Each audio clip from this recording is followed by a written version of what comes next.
Hey, I'm Susanna Lanier, actor and acting coach for over 25 years. I'm Jess Greenberg, casting director for over 10 years. We're here to help you navigate this crazy, creative, and sometimes chaotic journey into the film and television world. We share our insights as to what works. And invite some pretty spectacular guests to share more ideas to move you on your journey. So without further ado, let's get into the show.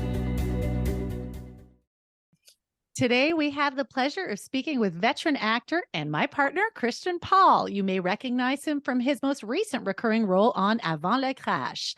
Welcome, Christian. Hi, how are you? Hi. Hi, Susanna. Hi. So to let everybody know, Christian's actually in the basement and I'm upstairs. So we are in the same house. Yeah, it's Yeah. Cool. Well, welcome and thank you for being here. thank you for having me. Yeah. So we usually started off by a bit of like origin story and how you got your start. And someone told me, Susanna, that you're a tennis pro, which is so cool. So how did that happen? What was the change to acting? Tell us all about it. Sure, yeah. I started out, my dad was a huge tennis fan.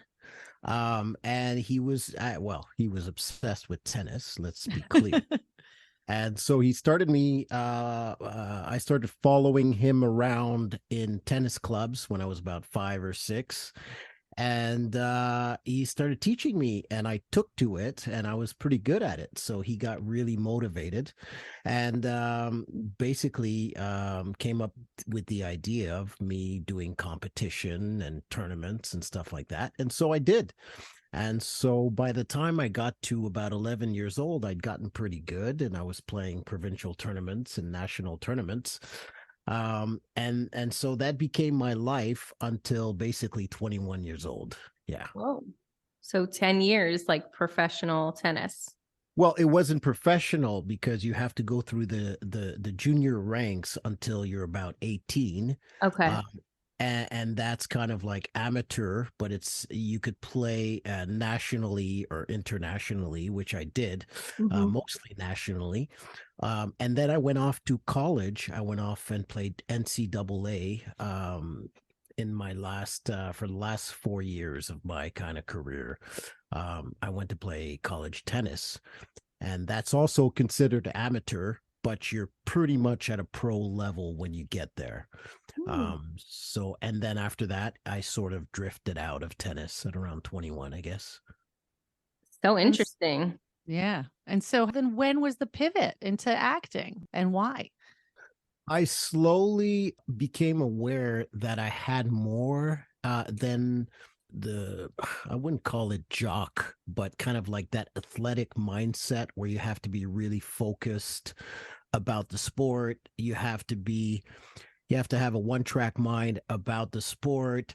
The lifestyle of the tennis player didn't appeal to me that much. You're basically traveling a lot, but you're not getting really to see the rest of the world. Like you'll be traveling to Paris or Rome or these beautiful places in the world, but you'll never get to see them because you're in your hotel room and you gotta stay in at night and you end up playing cards with your friends because you have to stay home and then you got to go train, get up early in the morning.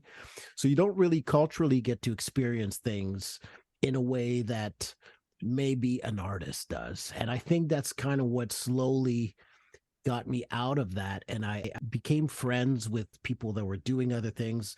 I mean, every athlete in college goes into business administration, some kind of economics or something like that, which is what I did for first couple of years. And then slowly I drifted into journalism. So I was slowly trying to get a little more artistic. Right. Went into journalism. Then I went into communications. And then I kind of ended with communications because it had a lot of theater courses, it had filmmaking courses, it had radio. And then I found kind of my footing into that, I guess, broadcast or theater.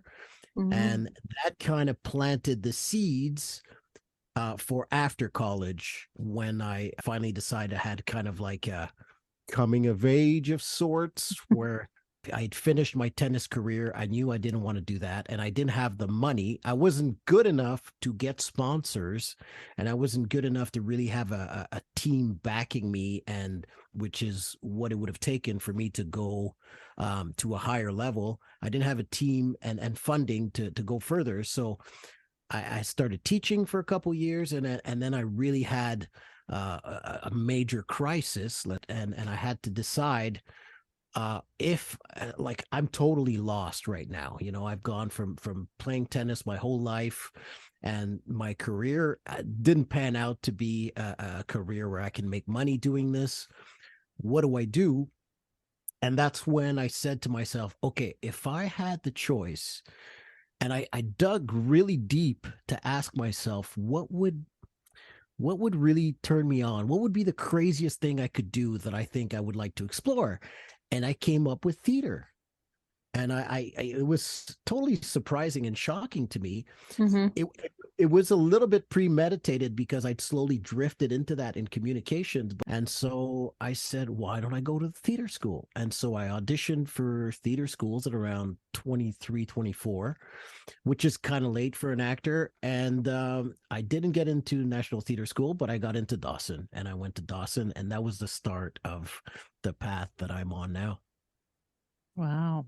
Cool. So you were the older one in your class, right? They say it's never too late. And it really helped me because I was super focused. When I went to theater Mhm. school, I knew what I wanted to do. I set up kind of like my mind had been trained into learning skills from tennis. So I could find a lot of parallels into learning the kind of coordination that it takes to be an actor. And I slowly transferred that to acting. Now, Christian, I did want to ask you, did you find having played all those tournaments as a child make the pressure of acting any easier in terms of callbacks and when you're coming close for a role? Did that help? Hard to know. It's hard 'Cause to know. I because- find it from living with you for past 10 years that yes, if you have a callback, you get into almost a game mode, like you're very focused. You're like, I kind of go frantic and you get like hyper focused. Do you find that, or that's just the way you always are? Well, I guess in the way that I've always felt fairly comfortable auditioning, like Mhm. I've always known that as a tennis player, I was pretty good under pressure. Yeah. At a certain age when I kind of like honed into my skills. So I guess I'm good at auditioning. I feel confident auditioning. I don't always do well, but I feel pretty, obviously. Yeah, like everybody. Yeah, but I feel like it's game on. Yes, like you say. Yeah. One of the things that I wish I had as an actor, if I were more successful, is to have a team behind me, to Right. have a personal coach. Jess and I would like a team too. Yeah, behind I'd love to have us. somebody like a massage therapist, a mental Yeah. coach, Yes. a dietitian. Yes. I would I love to have a whole accept. team, and then I'm ready to do that audition and bang out that commercial audition. Right. Yeah. Well, it's not if, it's just when. So That's right. that will all happen. Thank you. Yeah, I'll. That's funny. Yeah, It'll I'll share. happen. Yeah. So you've been acting in Montreal for basically over 20 years. Have you noticed any big changes in the industry from when you started to now? The self-taping for me is obviously the biggest difference. Yeah, So huge. being able to audition in LA more frequently, or for Vancouver, or for Toronto, or whatever, that for me has been the biggest change kind of in the industry.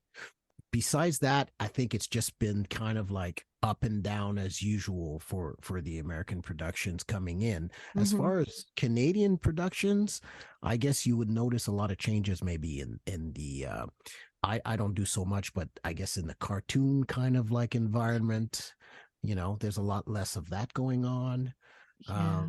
Well, we had Simon Peacock on, and he said that, like, but he does say Montreal kind of it goes like, so the animation went down, but then in the same breath at that, Ubisoft started going up and the video game world started happening. So it's interesting how it's gone. And now dubbing all of a sudden started moving up in Montreal. So it does seem to always like something new happens. You know what I mean? Something dies, something new comes to life. So Montreal has, we keep going. And it's true. It's true. We've had that.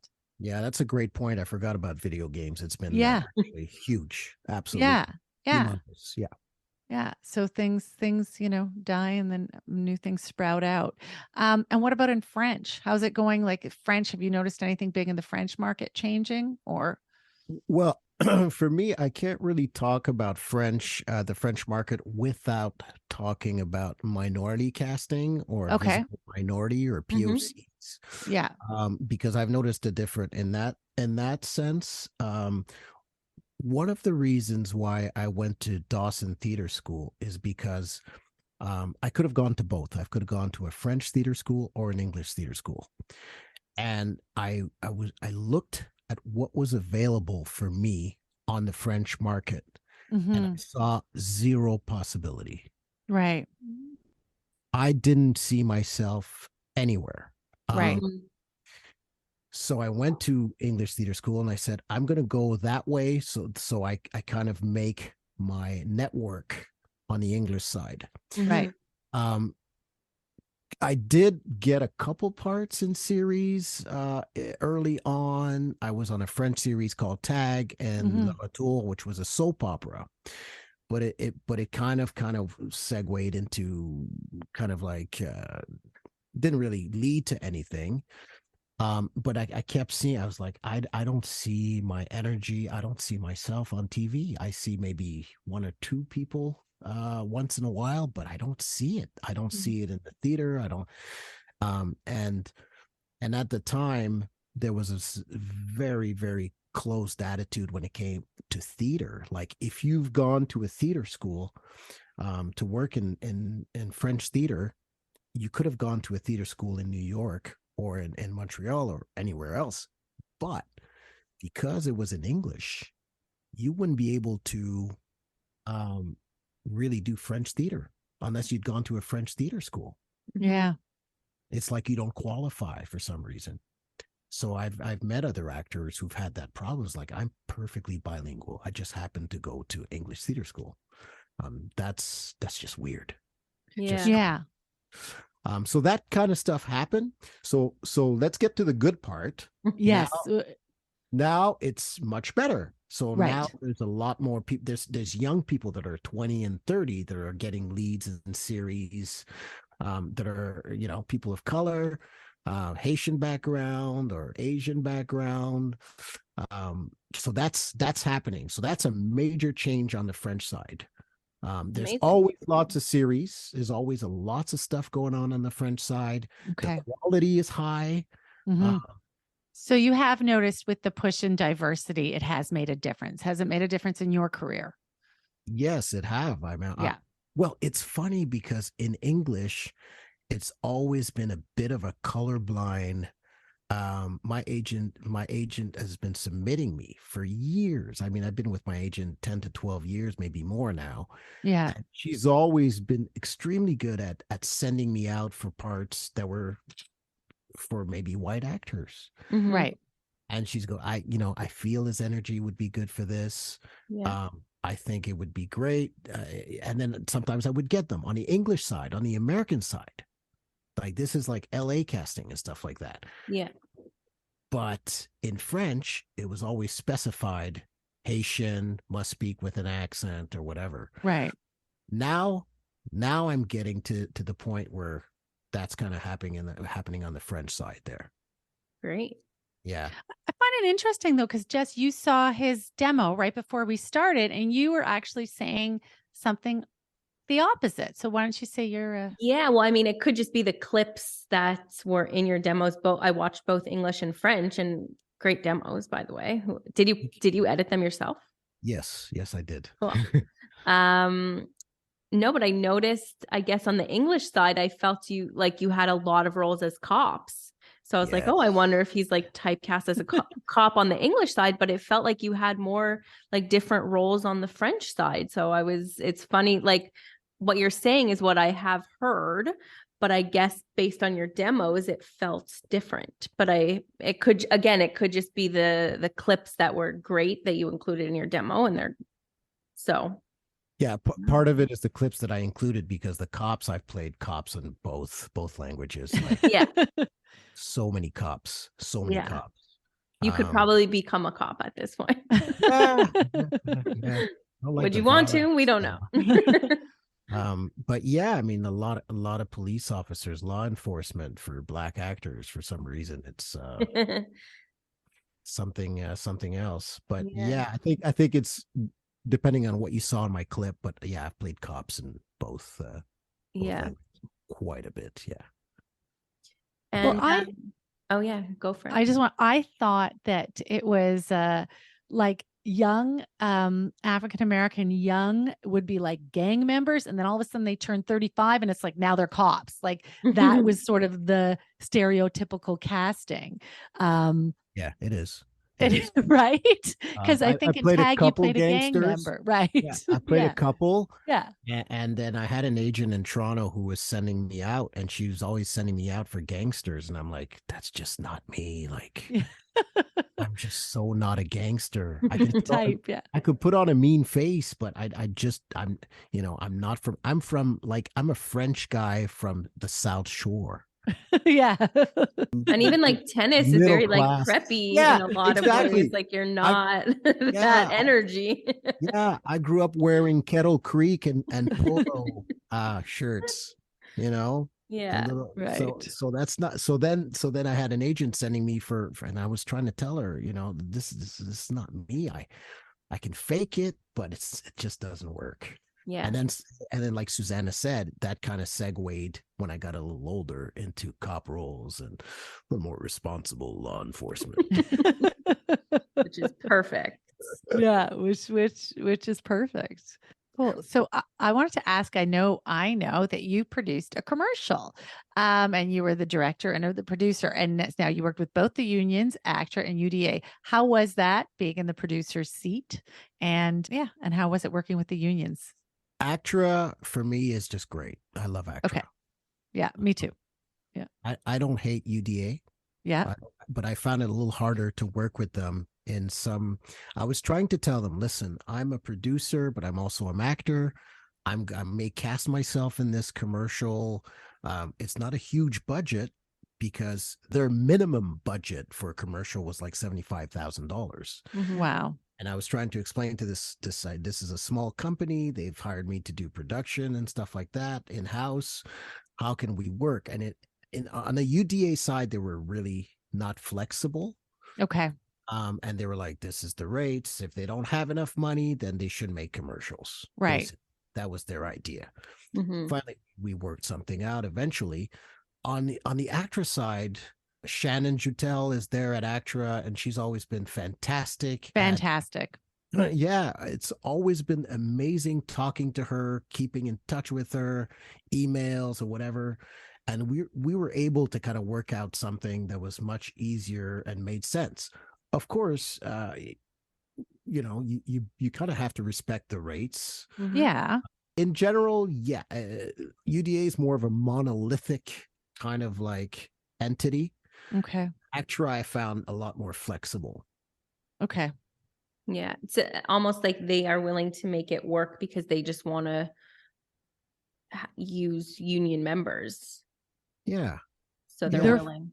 They're fabulous. And I was surprised when I asked you the question, what has changed over the past 20 years?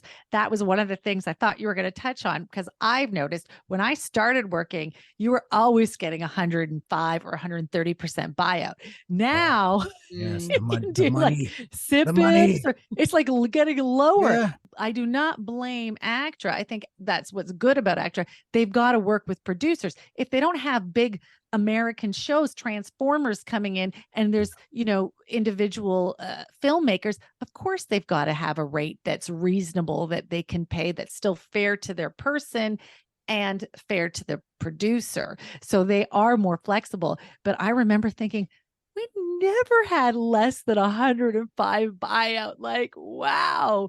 Yeah. But it's fine because we want to keep our union members and we want to work.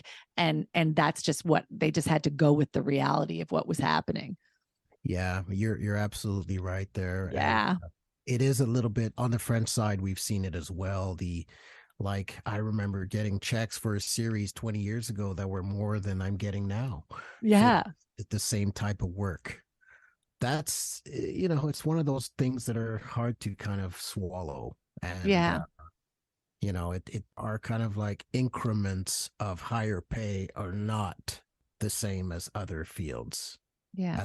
As performers, that is one of the tough kind of aspects of it for sure.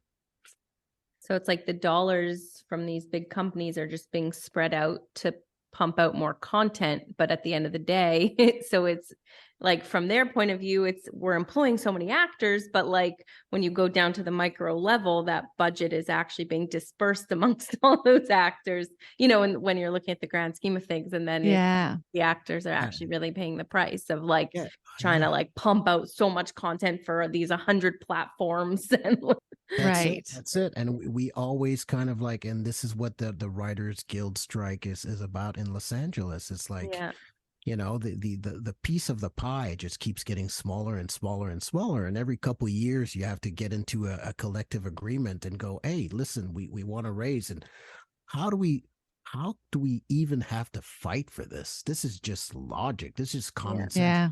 Look at your bottom line from the last couple of years. You're making more and more money. Why do I have to actually fight for this? Yeah. It's absolutely ridiculous. Yeah. Same, budget for casting. It goes to maybe those casting leads and not the local roles and things like that. So yeah, I didn't talk about that either. Is the auditioning process, right? So it's not only the self-tape. That's kind of like a thing that's happening that's completely changed the nature of self-tapes. And there's a lot of the idea of a self-tape that I like. I love being in my place. I'm so lucky to have a partner that reads for me and that's always there for me for that. Yeah. I'm so lucky for that. So lucky. We're going to get into that. That's another topic. Okay. So maybe I shouldn't. No, continue with your thought. Well, that's it. But it's also created another situation where during the pandemic, I was auditioning up to 8 times a week. Wow.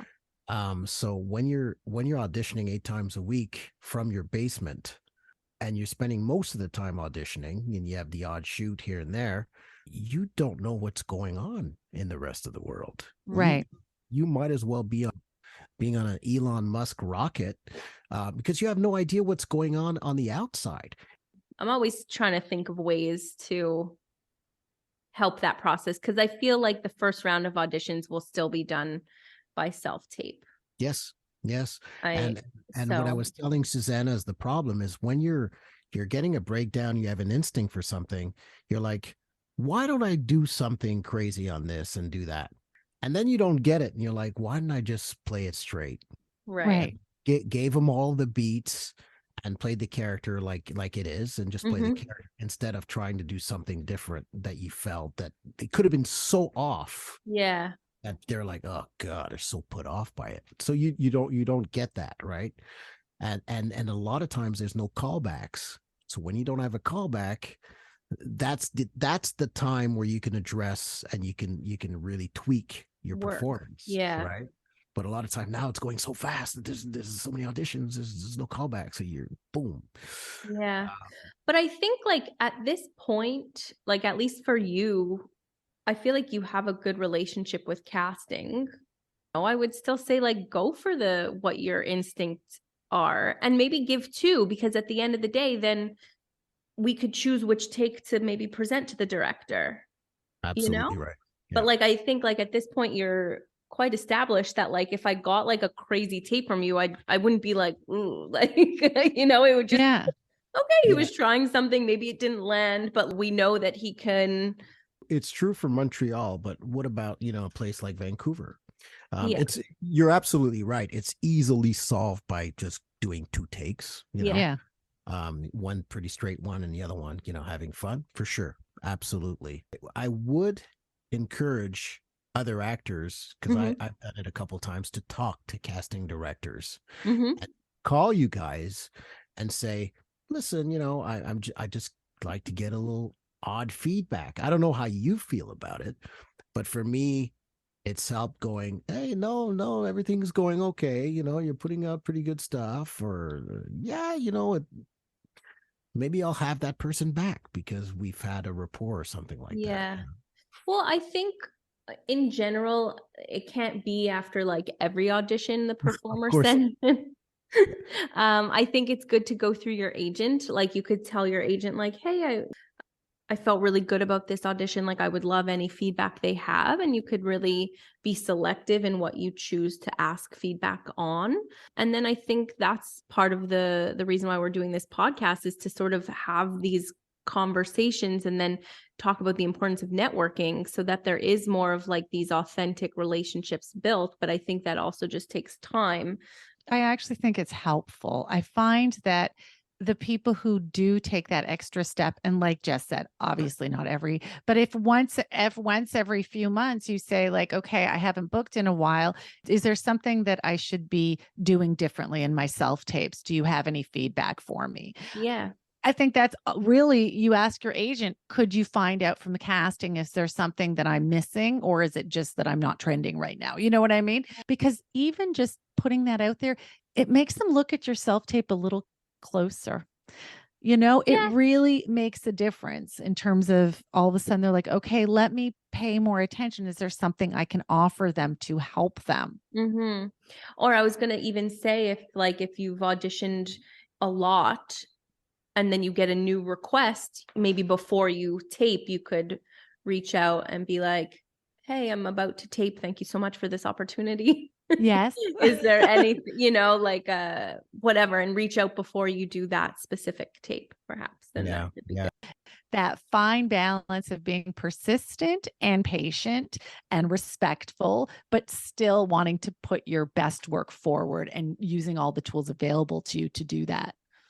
Yeah. Well, you guys did a podcast with Maxime Giroux, and he was explaining how stressful the commercial process is. Right. And it's great for us actors to hear. A lot of times we don't know what's going on. Right. So we just know what's going on with us.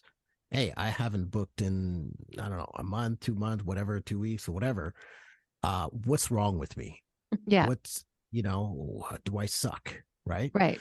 So when you look from the other side, you look at the casting side, you learn more about the casting process, you understand, like Amber was saying as well, like there's so many factors, so many things going on, so many clients, so many people to satisfy, the height, the look, it could be, as so many other things than the actual performance that you're putting out. And we forget that all the time. Yeah. Because, we just go and do our stuff, and that's all we got. We just send it into the universe and it's over. But I mean, that is what you should do. You should approach all the auditions as if you are the only one auditioning, because you're not competing with anyone else. In a way, you really should be in your own world when you're doing it, because that's what's true. And that's, Yeah. So that is absolutely what you should do. And yeah, I mean, I wish I could just literally tell you all of the shit we have to deal with as casting, but a lot of the time, no, I don't want to hear it. I don't want to hear it. I only want to know a little bit. Yeah, just a little. Exactly. That's what's hard. I know, but I would not work in a casting agency. I don't think I could handle it. I'm too fragile for that. It's true. Yeah. No, if there weren't,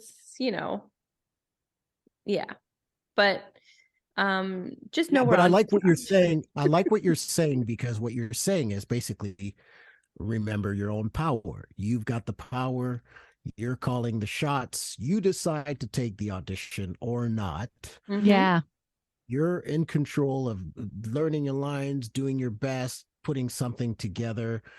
You have the power, right? Yeah. So it's all about, the acting profession is so bizarre because you're always waiting for that, carrot. You're like, hey, give me a part, give me a part. Yeah. So you have to flip it back and go, I have the power. I'm doing this.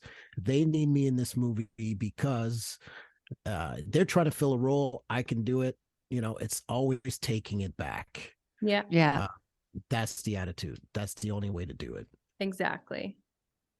Well, when we had our first guest, Dawn Ford, she was so good at that, saying like, well, I chose to do this. I choose to do this audition. I choose, like, it was all her life is her choice, and her choices are her choices. So I think that's something about self-empowerment. We're not at the beck and call of everybody and everything. We are choosing to offer our skill set to your project. If it works, it works. If it doesn't, it doesn't.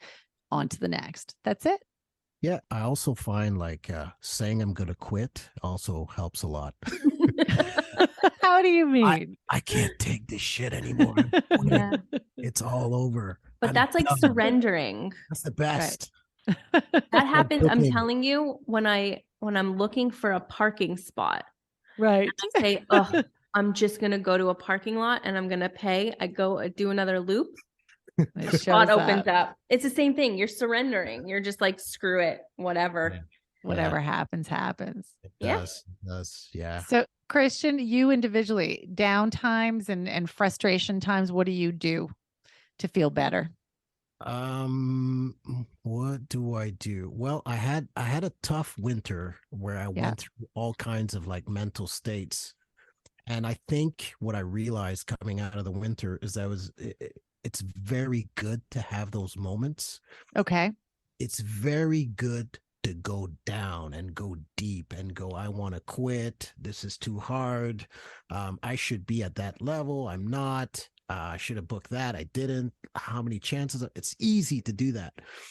But when you kind of like say, okay, like what are, instead of BSing yourself, to me, that's one of my philosophies. Instead of BSing myself negatively or BSing myself positively, just try to look at reality like dead on, which is the hardest thing to do. But when you start to do that, you start to walk back up and go, okay, these are real building blocks here. Yeah. I've done that. Maybe I'll look at demos or stuff that I've done and start going, okay, I did this, start building myself up. And go, this kind of like weird virtual life that I lead as an actor, and there's these virtual products that I put out, because I'm talking about TV and film and maybe performances that don't exist anymore, that don't seem like a product, that don't seem like something tangible. They're really something. And start to kind of build the building blocks of what I've done and who I am and and I think that helps. And then you kind of like realize, oh, there is power in that. There is power going forward, and it's not all subjective, and it's not all your emotions, and it's not all about getting the yes and no from somebody else. Mm-hmm. What Dawn said, maybe some kind of meditation practice, some kind of yoga practice, that's super helpful. Finding back your center. That you can, being out in nature. I don't do enough, but all that stuff. Obviously. Booking a last minute trip with your buddy to New York City and leaving your partner to handle everything at home with the child.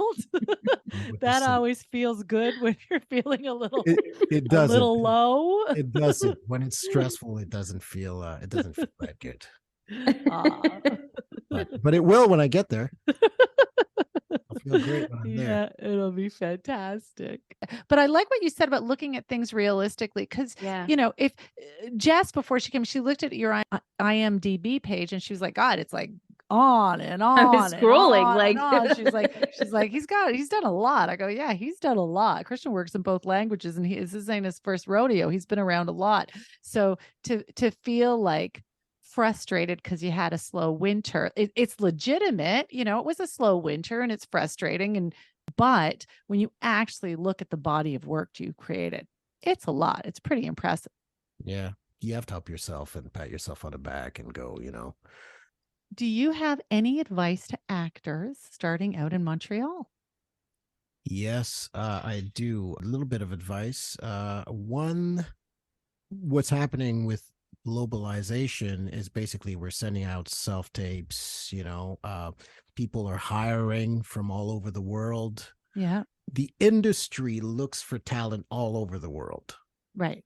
It really does. So globalization has affected the fact that, it's you might be shooting in Montreal, but you might be getting a lot of actors from Toronto, and stuff like that. So for an actor to not take that into account in their career, I think is very dangerous. To go, I'm Okay. only going to live in one city and I'm going to be based there. I think an actor, if you choose that life, of course, sometimes you get older, you have kids, you have a family, it's much harder. But if you're 20, 25, 30, you're unattached, please, try LA, try New York, try Vancouver, try Toronto, try Europe. If you've got a family member that's got you can have a working visa. Mm-hmm. Try the world.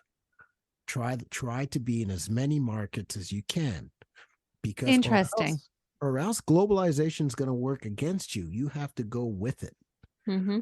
And that's one of my main advice for in terms of the business, I guess. Yeah, that's a good advice. We had Akeem who ended up going to Vancouver for a couple of years and he built some credits there. So he has, an agent in Montreal and an agent in Vancouver. He ran out of money. So he came back to Montreal, which is fine, but he still gets self tapes for Vancouver and they know him. And his mother works for Air Canada. So he flies there. He has friends. He built friends. So he gets gigs in both cities. And I was like, oh, that was interesting. And Amber also lived a good chunk in Toronto, built all those relationships out there. And she also now lives here, lives with her partner because she wants to be near her family. She just had a baby. But those relationships are all there. So she can go back and forth easily. So Mm-hmm. I think it's not a bad idea, except, I have like one student who's done nothing. He's like, should I go out to Toronto? Should I go out to Toronto? I said, you're going to be easier to build momentum here, get your actor credits here, then go out to Toronto and Yeah, start working there. that's the tricky It's thing. Like when to go. yeah, it's when to go, because you could have 5 credits and go, I'm not ready enough. I'm not ready. So you gotta have to be very instinctual and go, okay, now's the time, and go. The last piece of advice is one thing I didn't realize. So I talked about a little bit being more in a globalized market, but it's just overall hustling. Like as an actor, you are an entrepreneur. You have to hustle. You have to be in a mindset that you're going out. You don't expect your agent to be your agent has 20, 30, maybe 40 people on their roster. So they're checking casting workbook, working their relationships, but you have to develop your own kind of set of networks as well. And that's one thing I didn't realize early on enough. I thought just the work would carry me, Mm-hmm. but it's not enough. You have to stay in people's minds, and you have to kind of be willing to test things out, be ready to fail in kind of like the business of it as well. Take risks, Yeah. not just in the audition room. Interesting. And I also we're going to wrap it up now, Christian, but we do want to know, what are your dreams and your goals for the future? I'd love to, well, one acting dream, I'd love to be in a sci-fi series. Wow, that's a dream. I, Cool. A good one. yeah, I thought about it. I thought either like, a recurring role in a sci-fi series would be fantastic. I would love that. Yeah. Awesome. Yeah. Well, thank you so much for all this input. We loved Thank having you. you. Yeah, Thank great you. conversation. Yes, fantastic. Hope so. It was fantastic. Mhm. And I will see you upstairs in a few minutes, but I know you have to go to your doctor's appointment. Bye. Thank you, Thank you Jess. so much. was Thank great. you. Thanks, It was. guys. Bye. Bye. So, for today's takeaways: 1, treat acting with the discipline and focus of a sport. 2, lean into the darker times because it helps you reflect on how much you've achieved. 3, we have control and agency over our careers and our craft. And 4, take advantage of globalization and work your networks in other cities as well. Thanks, everybody. Thank you. Bye. Bye. If you're enjoying this podcast, we would really appreciate it if you could take a moment to support us. Leave us a review on your favorite podcast app. You can share this podcast with your friends and colleagues and follow us on social media at Book the Room Podcast. We put out episodes weekly, so subscribe to the shows to get notified